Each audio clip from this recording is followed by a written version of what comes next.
스위스 제네바에는 CERN이라는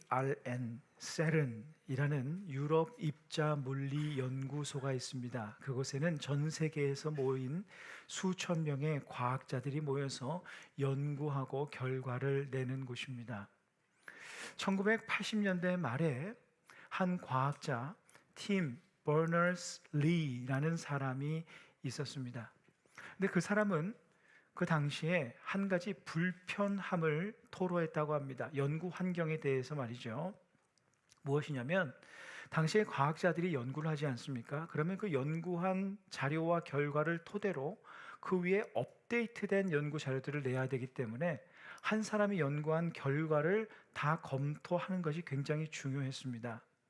그런데 당시에는 과학자들이 연구를 하고 나면 연구한 그 결과를 각자 자기의 퍼스널 컴퓨터에다가 업로드를 해 놓았습니다. 그 연구 자료를 보려면 다른 사람이 그 사람에게 허락을 받고 로그인을 해야 됐습니다. 그리고 그 사람이 쓰는 프로그램을 자기가 모를 경우에 그 프로그램을 배워야 했습니다. 그래서 열심히 배워서 하는데 에너지와 시간이 드는 거죠. 이게 굉장히 귀찮은 일입니다. 굉장히 불편했습니다. 그래서 이 버너스 리라는 사람이 한 가지 제안을 하게 됩니다. 제안서를 기획해서 상사에게 올리게 되니까 상사가 vague but exciting, 모호하지만 참 흥미롭다라고 하면서 그것을 채택합니다. 그래서 어떤 시스템을 만들었는가?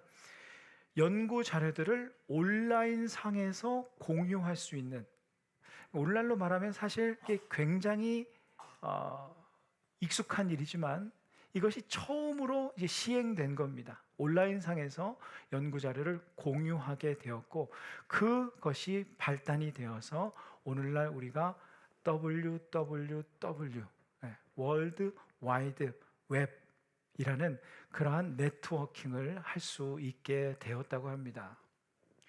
한 연구소 직원의 불편함이 계기가 되어서 80억 인구, 오늘날 지구상에는 80억 인구가 누리는 어마어마한 혜택이라는 결과를 얻게 되었습니다. 불편함이 보다 편함이라는 편함으로 이어지는 좋은 기회가 되었습니다. 오늘 본문은요, 오병이어의 기적의 마무리 본문입니다. 이 오병이어의 기적이야말로 불편함을 편함으로 만드신 사건입니다. 불편함이라는 그 위기를 편함으로 만드시는 기회로 삼으신, 하나님의 은혜를 경험하는 기회로 삼으신 사건이 바로 오병이어입니다. 보리빵 5개와 물고기 2마리로 베세다 광야에 머물렀던 2만 명 이상의 사람들을 배불리 먹이신 사건입니다. 그들의 배고픔의 문제를 해결해 주셨어요. 불편함을 해결해 주셨습니다.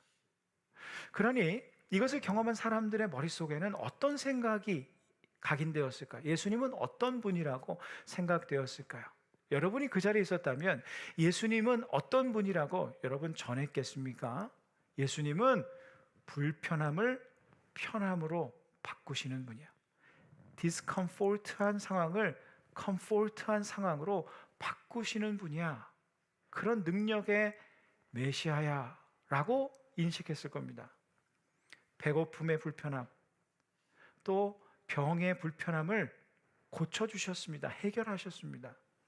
그러다 보니까 이런 기대까지 생긴 거예요. 저분은 우리의 불편한 상황을 다 해결해 주시는 분이야. 로마로부터 우리가 압제를 받고 있는데, 속국인데 이 로마로부터 우리를 해방시켜 주실, 그러한 우리를 컴포트로 인도하실 분이야 라는 기대를 갖게 되었습니다. 그런 믿음을 갖게 된 것이에요.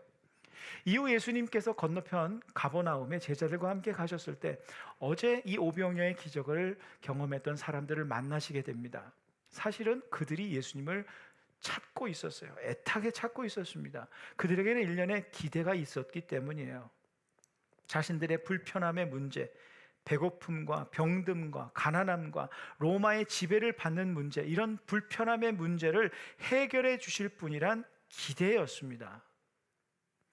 지난 시간에도 나눴듯이 우리는 세상적인 힘, 형통함, 풍요함, 성공, 이런 것들을 통칭하여서 세상의 빵이라 부를 수 있다고 하지 않았습니까? 사람들은 예수님께 세상의 빵을 기대했습니다. 세상의 빵을 능히 주실 수 있는 분이다. 세상의 빵의 문제를 능히 해결하실 수 있는 분이다. 그래서 예수님을 찾았어요. 사실 여러분, 이게 얼마나 좋은 것입니까? 삶의 문제를 예수님께 구한다는 것, 삶의 문제의 해결을 예수님께 찾는 것, 이거 잘못된 것이 아닙니다. 예수님에 대한 일련의 믿음과 기대가 있기 때문 아니겠습니까? 우리가 기도하는 것, 기대와 믿음 때문 아닙니까? 삶의 문제를 하나님께서 해결해 주실 수 있다 라는 믿음과 기대가 있기 때문 아니겠습니까? 그렇게 예수님을 찾고 하나님을 찾는 겁니다. 그런 믿음과 기대로 예수님을 애타게 찾았어요. 그런데 그들을 만나시자마자 예수님께서 하신 말씀이 바로 이것이었습니다.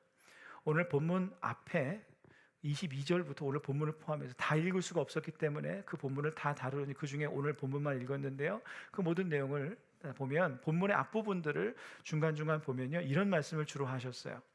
본문 앞 요한복음 6장 26절, 예수께서 대답하여 이르시되 내가 진실로 진실로 너희에게 이르노니 너희가 나를 찾는 것은 표적을 본 까닭이 아니요 떡을 먹고 배부른 까닭이로다 라고 말씀하셨어요. 짧게 설명하면, 이게 뭐 긴 설명을 할 수 있습니다만 짧게 한마디로 얘기하면 너희는 나 때문에 나를 찾은 게 아니라 내가 만들 빵을 찾는 거지라는 거예요.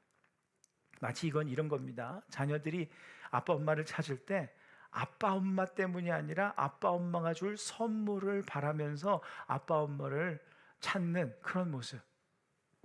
이게 굉장히 사람들에게는 좀 서운하게 들릴 수 있는 그런 말을 하신 거예요.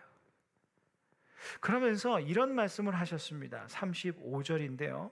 세번역 성경으로 제가 좀 읽겠습니다. 예수께서 그들에게 말씀하셨다. 내가 생명의 빵이다. 내게로 오는 사람은 결코 줄이지 않을 것이요 나를 믿는 사람은 다시는 목마르지 않을 것이다. 이 말씀은 너희가 구하는 세상의 빵 대신 내가 생명의 빵이니 나를 먹어라, 이렇게 말씀하신 겁니다.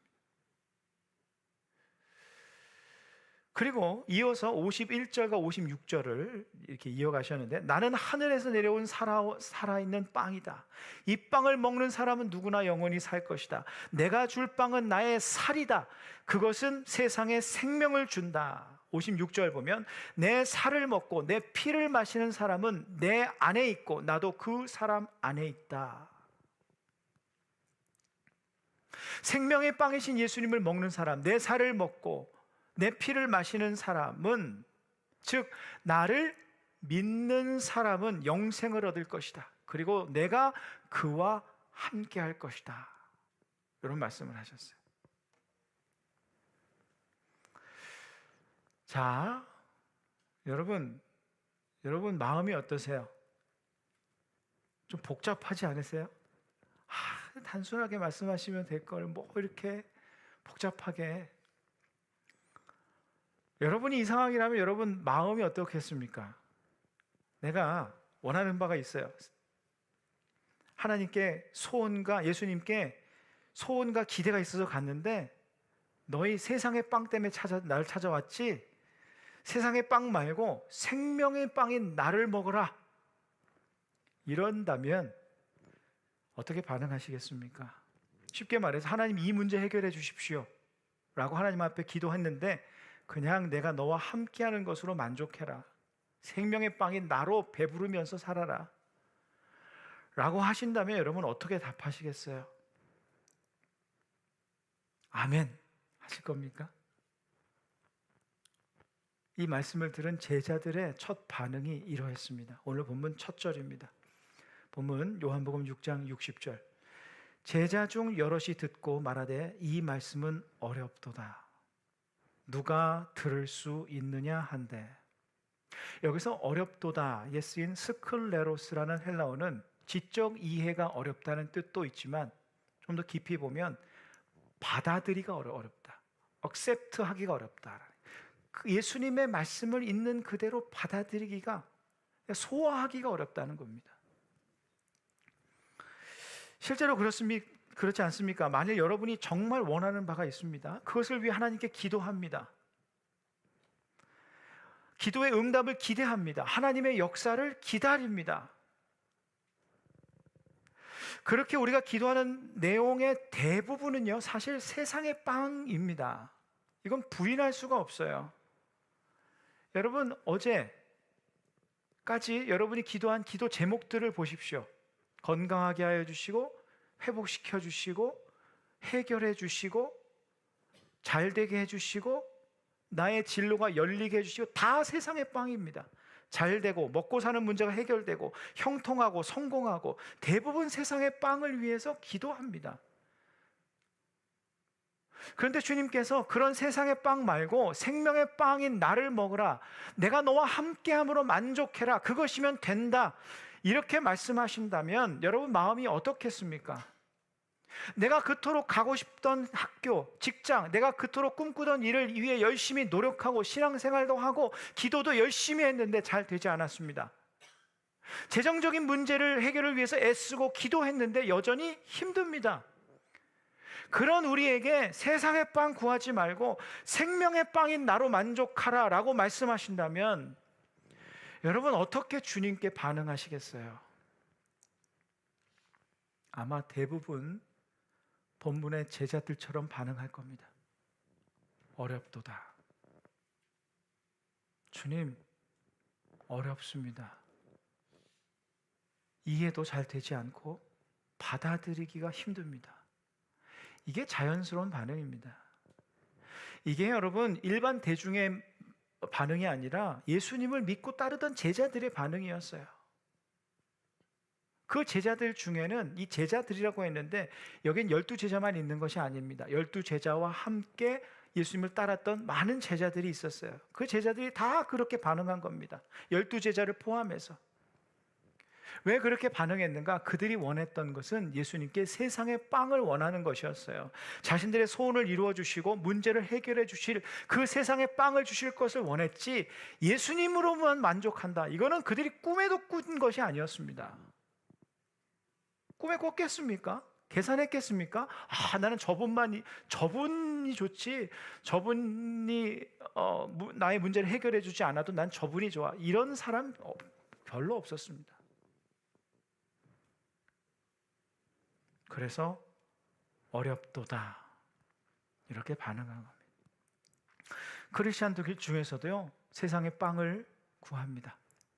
그런데 하나님께서 주지 않으시면 참 실망하고 낙담하고 절망하고, 그래도 하나님 나를 사랑하신다, 그래도 하나님은 변함이 없으시다, 그래도 나는 하나님을 믿는다, 나는 하나님으로 만족한다 라고 말하는 크리스찬들 많지 않습니다.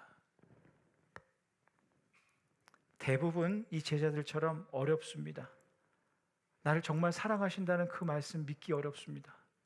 나를 정말 이해하신다는 그 하나님 신뢰하기 어렵습니다. 이 상황을 이해하기도 받아들이기도 어렵습니다.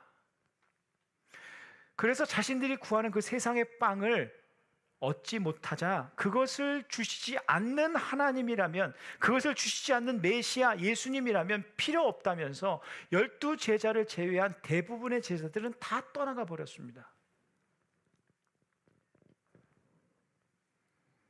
그런데 여러분, 예수님은요, 나는 더 이상 세상의 빵을 너에게 주지 않을 거야 라고 말씀하신 적이 없습니다.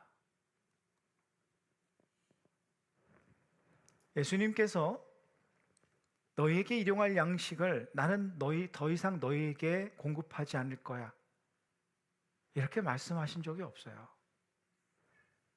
또는 세상의 빵은 없어도 돼 이렇게 말씀하신 적도 없습니다.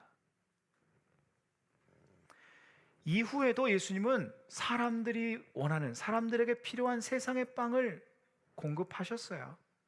오병이어의 기적 이후에 또 칠병이어의 기적이 또 일어났습니다. 그리고 사람들의 병을 고쳐주셨어요. 문제를 해결해 주셨습니다. 그들이 세상 사는 데서 필요한 세상의 빵을 공급하셨어요. 여러분, 하나님께서 세상의 빵도 주시는 겁니다. 우리는 그것을 은혜라고 고백하는 거죠. 세상의 빵을 왜 주실까요? 필요하기 때문입니다. 우리가 살아가는데 반드시 필요하기 때문입니다. 세상에 빵이 필요 없다면 여러분 식사하지 마십시오. 세상의 빵은 하나님께서 우리에게 살라고 주시는 겁니다. 필요하기 때문에.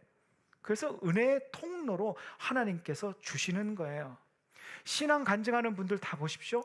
그 메인 스토리에 세상의 빵이 거의 다 있습니다. 물론 그 결과 하나님이 나의 만족입니다 이렇게 고백하게는 되지만 그 메인 스토리를 보면 하나님께서 세상의 빵의 문제를 해결해 주셨다, 하나님께서 세상의 빵을 공급해 주신 일에 대한 감사의 간증, 은혜의 고백들이 대부분입니다. 하나님께서 나의 재정의 문제를 해결해 주셨다, 형통의 길을 열어주셨다, 어떤 학교에 어떤 직장에 들어가게 해주셨다, 성공의 길을 열어주셨다. 모두 세상의 빵에 대한 이야기들입니다. 세상의 빵이 불필요한 것이었다면 우리는 공부도 일도 할 필요가 없습니다.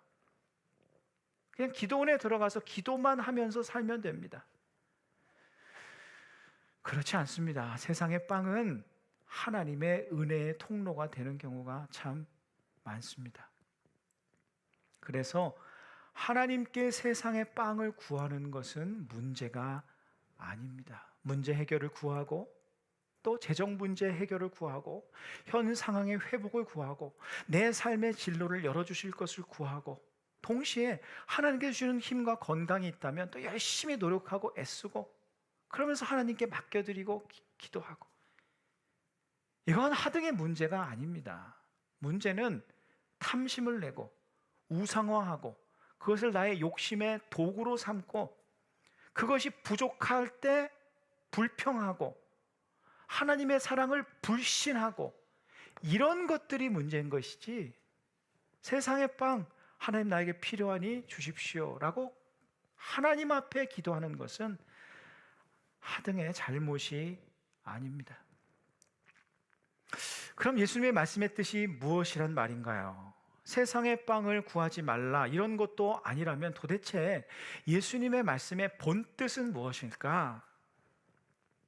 이건 사람들을 향한 예수님의 사랑의 말씀이었습니다. 사랑의 표현이었습니다. 잘 보십시오. 여러분, 기도한다고 항상 세상의 빵의 문제가 해결되는 게 아닙니다. 기도한다고 다 우리가 원하는 대로 이루어지는 게 아닙니다. 설교 초반에 불편함이 편함을 만드는 기회가 되고 발명품이 만들어지기도 하지만 늘 그렇게 되는 게 아닙니다. 불편함이 있다고 사람들이 고민하면 이 불편함이 항상 편함으로 바뀌는 게 아닙니다. 변치 않는 불편함이 있고요. 수천, 수만 명, 수백만 명이 노력해서 그 중에 한 몇 명이 발명하는 겁니다. 그 나머지 사람들은 그 불편함을 어쩔 수 없이 감당하는 거예요. 우리의 기도도 마찬가지입니다. 하나님 앞에 우리가 불편함의 상황을 하나님 앞에 구할 때 하나님께서 해결해 주시는 경우도 많습니다. 그렇지만 그렇지 않은 경우도 참 많습니다. 예수님은 이걸 알고 계셨던 거예요. 그럼 그럴 때마다 너희는 하나님 불평하고 세상의 빵을 허락하지 않으신다고 하나님 원망하고 하나님을 떠날 것이냐? 이것을 아신 겁니다. 이 관점에서 오늘 본문을 볼 수 있어야 돼요. 예수님의 말씀의 핵심은 이겁니다.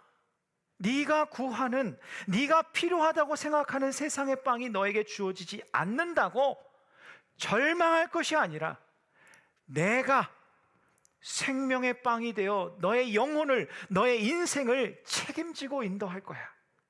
이거 지금 약속하고 계신 거예요. 예수님 자신을 먹고 마시라. 여러분, 이거 굉장히 레디컬한 익스프레션입니다. 굉장히 자극적인 익스프레션을 쓰셨어요. 여러분, 예수님의 살을 먹고 그분의 피를 마신다. 우리는 익숙해서 이것이 아무렇지도 않지만 이것을 처음 듣는 사람은요, 굉장히 끔찍하게 볼 수밖에 없는 그러한 자극적인 표현입니다. 예수님께서 이 표현을 예수님을 찾는 사람들에게 말씀하셨어요. 왜 이런 표현을 쓰셨을까요? 예수님을 먹고 마시면 어떻게 되기 때문에, 우리가 음식을 먹고 마시면 어떻게 됩니까? 그것이 우리의 온 몸에 퍼져서 세포까지 퍼져지고 뼈에 퍼져서 그것이 우리와 하나가 되지 않습니까? 예수님의 살을 먹고 예수님의 피를 마시라. 즉 십자가의 예수님을 믿는 것은 그 사람에게는 우리의 뼛속까지도 예수님께서 함께 하시겠다는 약속이었던 거예요. 즉 예수님의 말씀은 세상의 빵이 혹 원하는 대로 주어지지 않아도 생명의 빵인 내가 너와 함께 할 거다. 너를 결코 떠나지 않을 거다. 너무 염려하거나 두려워하지 말라. 이런 의미였습니다.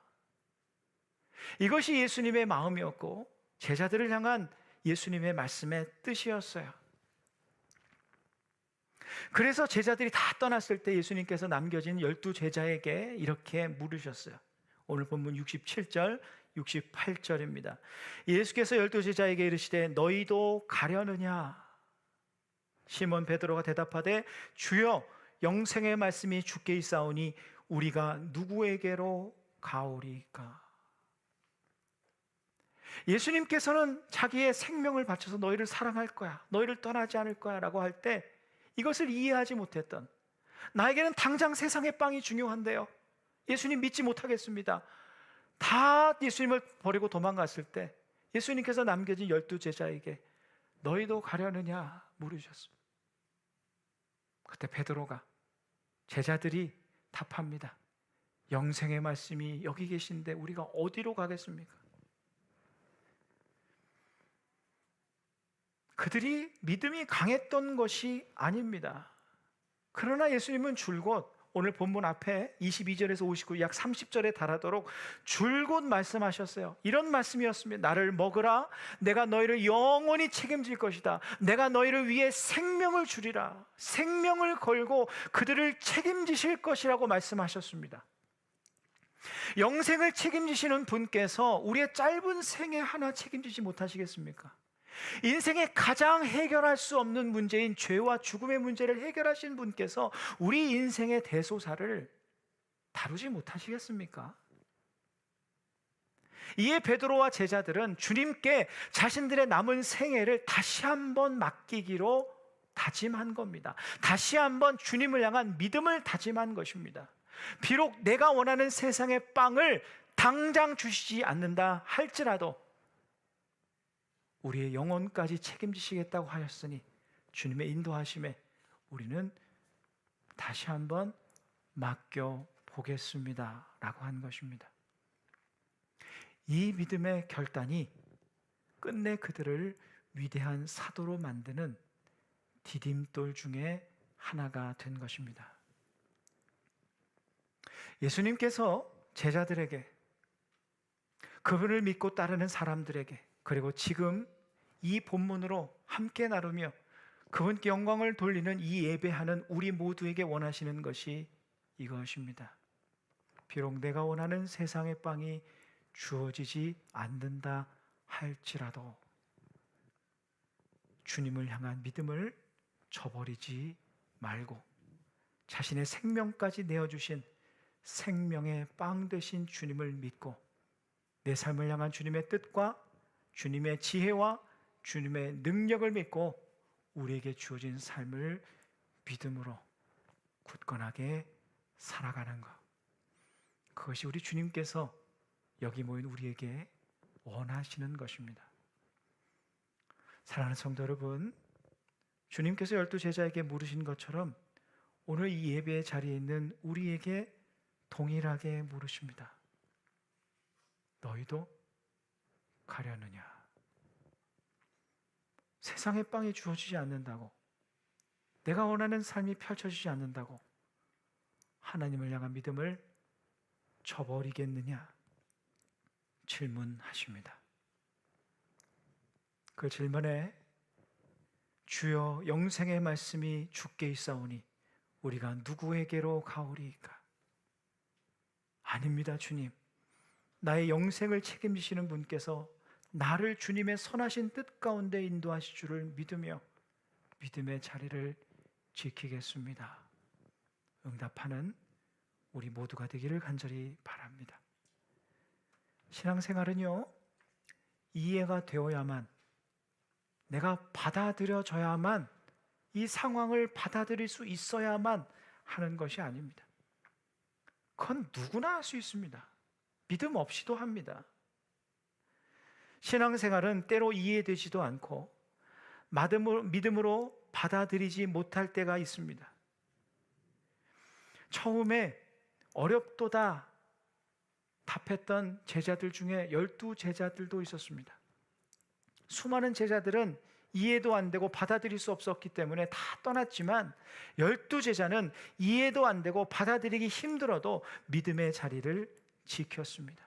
그들의 믿음이 강해서가 아니에요. 작은 믿음이라도 주님께 자신들의 삶을 다시 한번 맡겨드리기 위해 용기를 낸 것입니다. 그 이해도 안 되고 용납도 어려운 불편한 상황에서 다시 한번 주님을 향한 믿음을 선택한 제자들이 모두 훗날 가룟 유다 한 명을 제외하고 위대한 하나님의 사도들이 됩니다. 불편한 상황을 통해 다시 한번 믿음을 점검하고 믿음이 점점 업그레이드 되는 법입니다. 지금 나의 믿음의 현 주소는요, 지금까지 내가 살아오면서 만났던 불편한 상황 속에서 내가 어떻게 믿음으로 반응했느냐의 결과물입니다. 불편한 상황 속에서 나는 믿음을 저버리며 원망하는 자로 살았더라면 아직 나의 믿음의 성수의 정도는 부족한 것입니다.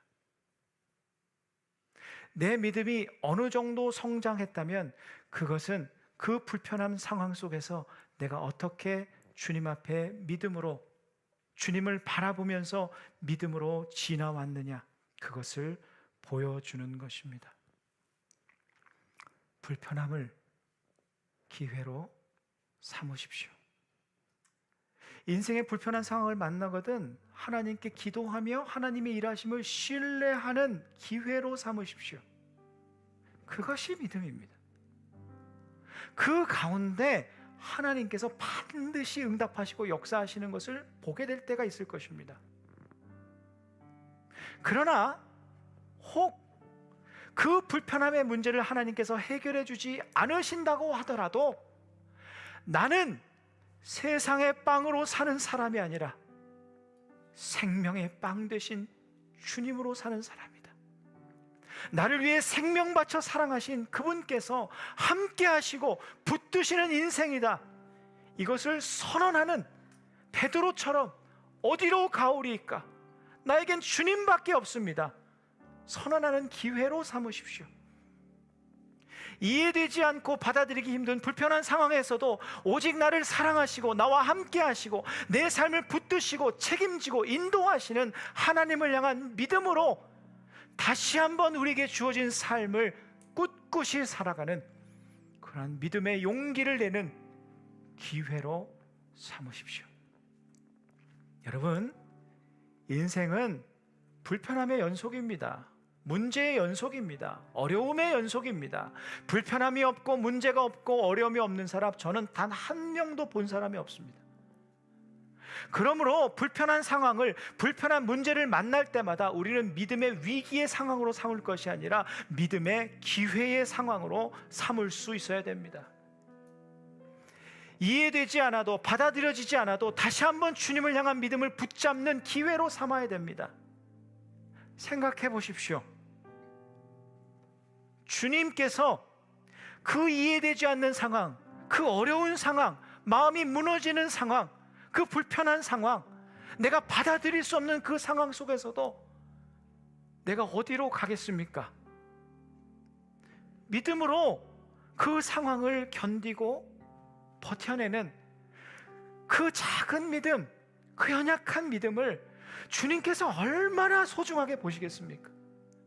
주님을 믿고 버티겠다는데, 주님을 믿고 견디겠다는데, 주님을 믿고 내가 살아가겠다는데, 주님께서 그 믿음은 얼마나 귀하게 보시겠습니까? 그리고 얼마나 더 강한 손으로, 그분의 강한 능력으로, 그분의 풀 파워를 사용해서 우리의 삶을 얼마나 견고하게 붙드시겠습니까? 우리 교우들 중에서도 그런 분들이 많습니다. 어려운 상황 속에서 이해되지도 않고 불안하고 어렵고 마음이 무너지고, 그래도 기도하고, 그래도 주님 바라보고 견디고 이겨내고 믿음으로 서려고 노력하는 분들 많습니다. 하나님께서 그 믿음 귀하게 보이십니다. 그리고 그 믿음에 함께 하십니다. 뼛속까지 우리의 삶에 동행하실 것입니다. 그 믿음의 용기를 낸 제자들을 향해 예수님께서 이런 말씀을 하셨어요. 그 다음 절, 바로 다음 절 보면 70절에 내가 너희 12를 택하지 아니하였느냐. 저는 예수님의 말씀이 이렇게 들렸습니다. 그렇지, 역시 너희는 내가 택한 내 사람들이지. 우리 또한 불편함을 믿음의 기회로 삼고 어떤 상황에서도 끝까지 주님을 향한 믿음을 선택하여서 역시 너는 내가 택한 내 사람이라 칭찬받는 믿음의 사람으로 살아가는 우리 모두가 되기를 간절히 소망합니다.